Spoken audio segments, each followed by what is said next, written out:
Donald Trump Israel पहुंचे और वहां पर इजरायली संसद में उन्होंने संबोधन दिया, लेकिन संबोधन के दरमियान उनका विरोध भी हुआ, जोरदार हंगामा हुआ। ट्रंप देखते रह गए। नमस्कार, आप देख रहे हैं न्यूज़ 18 का डिजिटल प्लेटफॉर्म। मैं हूं आपके साथ श्रुति श्रीवास्तव। अमेरिकी राष्ट्रपति डोनाल्ड ट्रंप इजराइल की संसद में संबोधन दे रहे थे।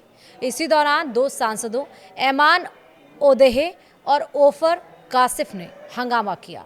सांसदों ने ट्रंप के सामने नरसंहार का साइन दिखाया और उनकी ओर बढ़ने लगे। इन सांसदों को बाहर का रास्ता दिखाया गया। इस पर ट्रंप ने कहा कि यह कारगर तरीका है और अपना भाषण जारी रखा। संसद में हदश अताल ताल पार्टी के अध्यक्ष ऐमान ओदेह ने ट्रंप के भाषण के दौरान एक तख्ती दिखाई जिसमें लिखा था, फिलिस्तीनी को मान्यता दो। और इसी पार्टी के सांसद ओफर कासिफ ने भी तख्ती दिखाने की कोशिश की, लेकिन दोनों सांसदों को सुरक्षा बलों ने जबरन संसद से बाहर कर दिया। ट्रंप ने इजरायली प्रधानमंत्री बेंजामिन नेतन्याहू की बहादुरी और देशभक्ति की तारीफ की। उन्होंने कहा कि नेतन्याहू की मदद से आज का दिन संभव हो पाया। ट्रंप ने नेतन्याहू से खड़े होने को कहा और कहा, यह आदमी आसान नहीं है, लेकिन यही उसे बड़ा बनाता है।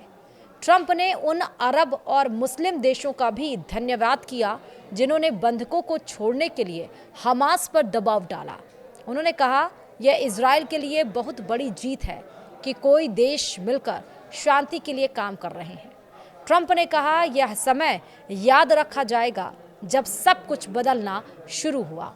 यह इजराइल और मिडल के लिए सुनहरा मौका होगा। ट्रंप से पहले नेतन्याहू ने स्पीच दी। उन्होंने कहा कि जो सैनिक मारे गए उनके परिवारों का दुख समझता हूं। मैं जानता हूं यह दुख आपकी जिंदगी भर रहेगा। नेतन्याहू ने कहा कि इन बहादुर सैनिकों की वजह से इजराइल आगे बढ़ेगा और शांति पा सकेगा। इजराइल के दुश्मन भी अब समझ गए हैं कि इजराइल कितना ताकतवर और मजबूत है। उन्होंने एक सैनिक एरी स्पिट्ज का नाम लिया जिसने लड़ाई में अपने दोनों पैर और एक हाथ खो दिया। ट्रंप ने उस सैनिक को देखकर खड़े हुए और हाथ हिलाया। नेतन्याहू ने कहा कि इजराइल के लोग यह वादा करते हैं कि हम कभी भी दुश्मनों के सामने कमज़ोर नहीं होंगे। 7 अक्टूबर का हमला बड़ी गलती थी।